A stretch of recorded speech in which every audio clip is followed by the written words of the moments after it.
안녕하세요. 시온연구소입니다. 시온연구소 오늘은요, 한국교양교육학회 연구지 16권 제5호 2022년 10월에 나온 굉장히 따끈한 연구물을 여러분들과 공유해 보려고 하는데요. 일단은 이 연구물은 제가 좀 관심 있어 하는 여러 개의 키워드가 좀 한꺼번에 나오는 그 연구물이어서 저도 좀 호기심 있게 좀 보고 여러분들께 소개도 같이 시켜드리려고 합니다. 일단은 이 연구에서 여러분들이 핵심 키워드로 보셔야 되는 부분은 디자인 띵킹이라는 프로세스와 그리고 소프트웨어 교육이라는 것과 그리고 수업 효과성입니다. 일단은 디자인 띵킹에 대해서는 이제 제 유튜브에 보시면 굉장히 많은 내용이 있으니까 여러분들께서 좀 찾아보시면 좋을 것 같고, 일단 간단히 얘기하자면 디자인 띵킹은 이제 프로세스라고 볼 수 있겠어요. 근데 이제 디자인 띵킹이 가장 활발하게 일어나고 있는 학문 분야가 이제 공학 계열 분야인데, 아무래도 이 소프트웨어 교육도 이제 공학 계열 학습이기 때문에 아마 이 두 가지가 같이 연결되어 나오지 않았나 싶고, 무엇보다도 또 이 내용을 보시면 제가 이 논문, 제 어떤 이 영상을 자주 보신 분들은 제가 왜 이 연구물을 선택했는지를 더 알아보실 수 있으실 건데, 디자인 띵킹도 키워드지만 제가 지금 굉장히 연구하고 있고 또 이것을 더 키울 수 없을지 고민하고 있는 컴퓨테이셔널 띵킹, 컴퓨팅 사고에 대해서도 여기에서 이제 같이 수업 효과성을 보고 있다라고 보시면 되겠습니다. 제목은 디자인 띵킹 기반 소프트웨어 기초 교양 교육에서 사전 소프트웨어 교육 경험에 따른 수업 효과성 분석이고요. 우경선 교수님과 장은실 교수님께서 함께 적으신 논문입니다. 대학생을 대상으로 소프트웨어 교육을 처음 시도를 할 때 우리는 과연 디자인 띵킹 프로세스를 활용했을 때 컴퓨팅 사고의 효능감이 높아졌는지를 본 어떤 연구예요. 일단은 제가 이 연구물을 보기 전에 컴퓨팅 사고에 대해서 어떻게 측정을 했는지가 좀 궁금했던 연구물입니다.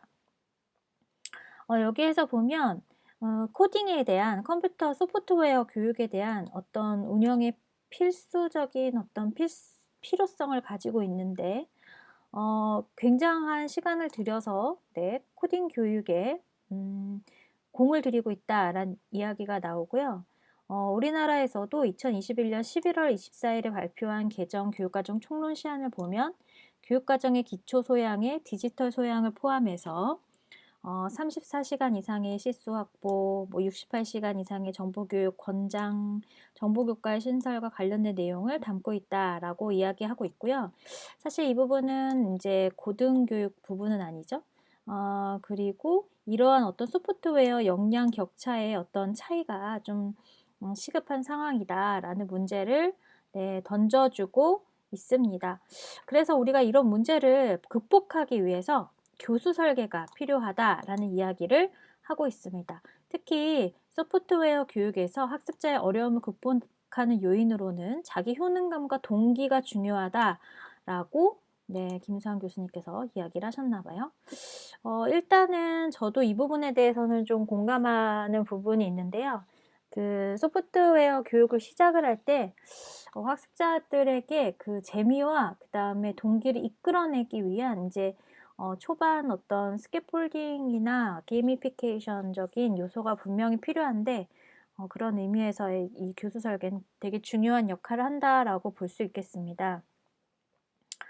그래서 그 소프트웨어 교육 경험이 상이한 학습자를 대상으로 효과적인 소프트웨어 교육 방법에 대한 연구가 절실히 요구하는 시점에서 K대학, 건국대가 아닌가 싶은데 K대학의 컴퓨팅적 사고, 그러니까 컴퓨팅 사고 교과목에서 디자인 띵킹을 활용한 교양 교육을 적용했을 때 과연 효능감 어떻게 변했느냐라고 이제 수업 시간에 좀 조사를 하신 것 같아요.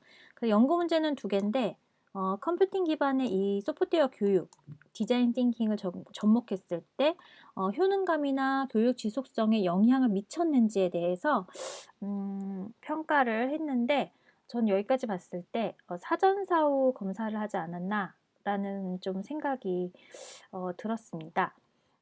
그리고 이제 이론적 배경은 여러분들이 한번 읽어보시면 좋을 것 같고요. 소프트웨어의 어떤 교육 현황을 이렇게 보시면 아시겠지만 서울이 그렇게 높지는 않아요. 저도 알고 있었지만 이 대구에서 굉장히 이 소프트웨어 교육에 대해서 공을 들이고 있다는 사실은 익히 들어서 알고 있었고요. 그리고 전라북도, 그리고 전라남도, 네, 광주가 있는 전라남도, 네, 충남 이런 데서 굉장히 높은 비율로 선도를 하고 있다는 점을 알 수가 있습니다. 컴퓨팅 사고의 어떤 차이에 대해서 사실 이 컴퓨팅 사고가 컴퓨터 소프트웨어 교육에서 굉장히 기초에 수반되어야 할 사고이긴 하지만 가장 대표적인 게 알고리즘과 추상화 이런 것들이라고 얘기할 수 있겠는데 알고리즘은 당연히 소프트웨어 교육을 하기 위한 그 프레임에 알고리즘이 들어가 있기 때문에 이것은 당연히 적용이 될 수밖에 없는 부분인데 좀 어려운 부분은 핵심 내용은 이 추상화라고 볼 수 있겠습니다. 컴퓨팅 사고를 개발할 수 있는 방법은 좀 여러 가지가 있는데 여기에서는 디자인 띵킹을 활용을 해서 그 디자인 띵킹 IDEO 5단계, 스탠포드 IDEO의 5단계로 공감, 문제정의, 아이디어, 프로토타입, 테스트의 1년의 과정을 통해서 문제를 해결하는 과정을 제시하고 있고요. 이런 어떤 과정이 이제 대입이 가능한 이유는 이 디자인 띵킹은 좀 마지막에 나오는 산출물의 아티팩트의 어떤 형태가 이렇게 좀 눈에 보이는 형태로 만질 수 있는 형태로 이제 정리가 되어야 되다 보니까 산출이 되어야 되다 보니까 이 디자인 띵킹에서 중요한 어떤 단계라고 꼽는다면 꽃의 단계라고 뽑는다면 이 프로토타입과 테스트의 단계다라고 볼 수 있고 이런 면에서 좀 공대에서 많이 사용하고 있는 모습입니다. 디자인 띵킹 기반의 코딩 교육은 비전공 학생들이 코딩 교육에 직면하게 되는 어려움을 극복하는 데 도움을 주고 있다라는 연구도 있다고 보이고요. 네, 아는 분이 보이네요. 그리고 디자인 띵킹을 접목한 프로젝트의 수업은 프로젝트의 문제 해결 각 단계에서 긍정적인 효과를 보인다. 라고도 이야기하고 있는데 문제점은 뭐냐면 이 디자인 띵킹 프로세스를 이제 수업에 적용을 하려면 이 디자인 띵킹에 대한 이해가 있으신 분들이어야 하는데 그런 것들을 수업과 좀 적절하게 이렇게 운영할 수 있는 그런 어떤 그 연수를 받거나 아니면 연구를 하셨거나 했었던 분들이 그렇게 많지 않다라는 점도 저는 현장에서 좀 몇 번 어려움으로 들었던 기억이 납니다. 어쨌든 이 디자인 띵킹을 소프트웨어 교육에 접목해서 수업을 설계하고 일상생활의 문제를 해결해 학습자의 자신감이 높아지는 긍정적인 효과를 보이는 연구들이 계속해서 이렇게 늘어나고 있는 상황이다라는 걸 볼 수 있고요. 무엇보다도 이 컴퓨팅 사고 효능감과 관련을 해서 이 반도라의 자기 효능감적인 측면을 이야기하고 있는데 어쨌든 이 컴퓨팅 사고력이 과연 얼마만큼 증대가 됐는지 기대가 됐었습니다. 이 연구물을 계속 보면서요. 그래서 연구 이제 대상을 보면은 277명입니다. 그러니까 교양교육이니까 꽤 많은 친구들이 들을 수밖에 없었겠죠.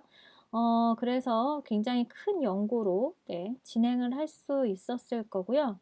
연구 설계를 보면은 이제 그 소프트웨어 교육 경험 기간을 이렇게 4단계로 나눴어요. 그래서 한 1개월 미만인 분, 3개월 미만, 그 다음 12개월, 그리고 12개월 초과 이렇게 해가지고 인원수를 좀 나눴더니 역시나 소프트웨어 교육의 경험이 없는 친구들이 176명이나 되는 높은 비율을 가지고 있었고 근데 이건 좀 당연한 것이 누구나 뭐 소프트웨어 교육을 꼭 가져야 되는 것은 아니니까 그리고 컴퓨팅 사고 교과목에 대한 어떤 그 교육 과정은 이렇게 좀 진행이 됐고요.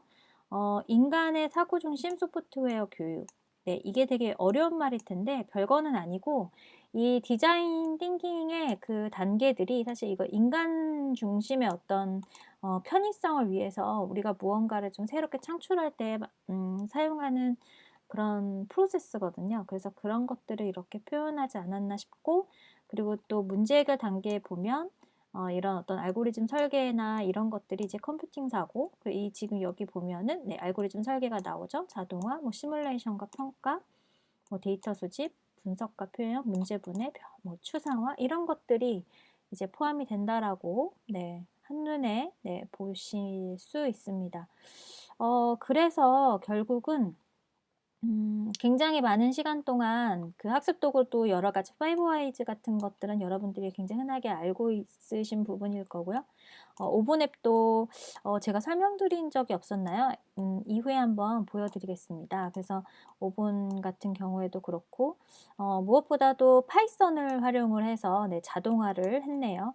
그래서 이런 부분들을 좀 보면서 이제 효과는 과연 있었는지가 좀 궁금한데 보니까 이 검사 도구도 굉장히 궁금한 점 중에 하나였어요. 그래서 이제 검사 도구, 이 CT에 대한 검사가 뭐가 이루어졌나라는 게 궁금했었는데, 뭐 데이터를 수집할 수 있다. 그리고 코딩으로 구현할 수 있다. 질문하거나 이유를 찾을 수 있다. 자료 분석 분류할 수 있다. 프로그램 만들 자신이 있는지 볼 수 있다. 순서도로 그릴 수 있다. 이게 이제 추상화예요. 나는 복잡해 보이는 문제를 해결하기 위해 작은 단위의 문제로 쪼개서 나타낼 수 있다. 이게 굉장히 추상하고, 제가 이제 예전에도 앞서도 얘기를 했지만 컴퓨팅 사고에서 굉장히 중요한 부분 중에 하나입니다. 그리고 나는 문제 해결을 위한 아이디어 구체화하는 데 필요한 모양, 기능, 데이터를 가지고 나타낼 수 있다. 데이터를 찾아낼 수 있다. 흐름대로 해결, 논리적인 순서. 이 논리적인 순서도 이게 이제 알고리즘이라고 볼 수 있고, 또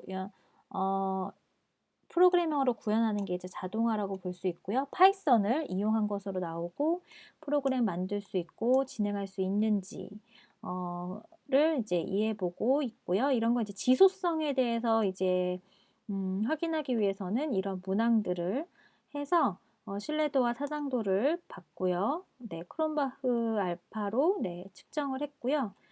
결국은 그래서 지속성의 변화에 대해서 보면은 결국은 긍정적인 효과가 있었다. 디자인 띵킹을 활용한 이런 것들이 긍정적인 효과가 있었다라고 이야기를 하고 있습니다. 물론 긍정적인 변화가 있었을 것 같기는 한데요. 좀 약간 시사점 같은 것들이 좀 궁금해졌습니다. 그래서 좀 보니까 이 소프트웨어 교육을 소프트웨어 전공자가 아닌 모든 사람을 위한 보편적이고 균등한 소프트웨어 교육으로 접근해야 함을 의미한다라고 이야기하는데요.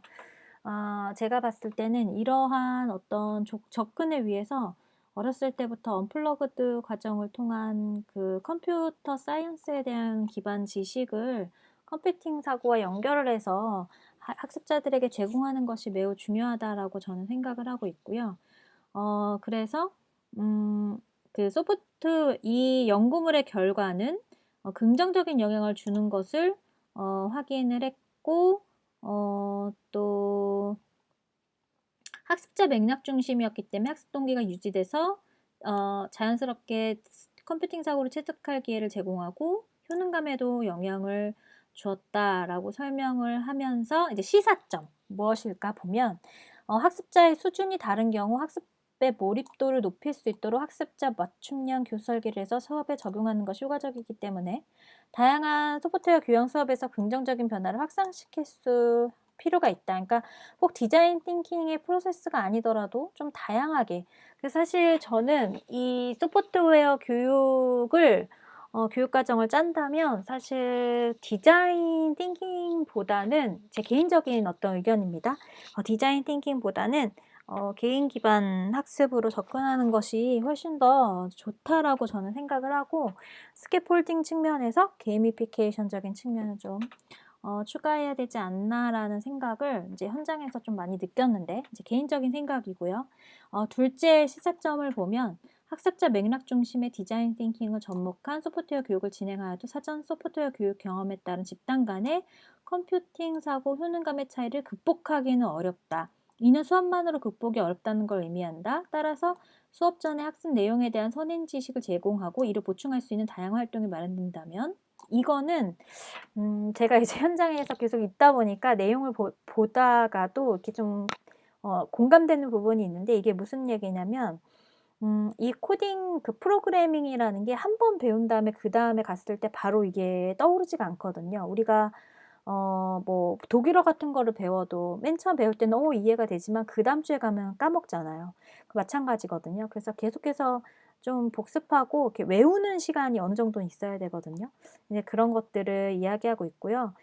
세 번째로는 개인적인 흥미는 수업에 대한 내용에 대한 학습자 자신이 가지는 관심, 이 인지 전략을 많이 이제 사용하게 되고 과목에 대한 만족도가 높아져 학습 지속성에 영향을 주게 된다. 이런 맥락에서 봤을 때 사전 소프트웨어 경험이 어느 정도 있는 학습자는 이미 초중등 과정에서 소프트웨어 교양이 있기에 기초 단계의 소프트웨어 기초 교양 교육의 내용이 학습자의 개인적인 흥미로 발견하기가 좀 어렵다. 그래서 심화된 학습 내용을 제공하거나 도전 과제의 수준을 다양하게 제공해야 된다라는 건데 이거는 꼭 소프트웨어 교육뿐만이 아니라 모든 교육에 있어서 학습자들의 어떤 수준은 다 다르기 때문에 그때그때마다 뭐랄까 심화 문제를 좀 준비해서 가야 되는 게 맞습니다. 그래서 저 같은 경우도 예전에 그 초등학교 친구들과 그 영재 교육을 진행을 했을 때 항상 추가 문제를 가져갔거든요. 학생들마다 언제 끝날지 모르기 때문에.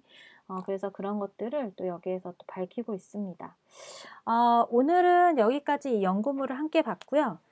여러분들이 디자인 띵킹이라는 이러한 프로세스를 교육으로 많이들 가져오고 또 가져오게 되면 또 고등교육에 맞춰서 이 디자인 띵킹이라는 프로세스를 제공하는데 제가 항상 느끼는 거지만 이 디자인 띵킹 프로세스를 하는 가장 좋은 수업은 발명 수업이에요.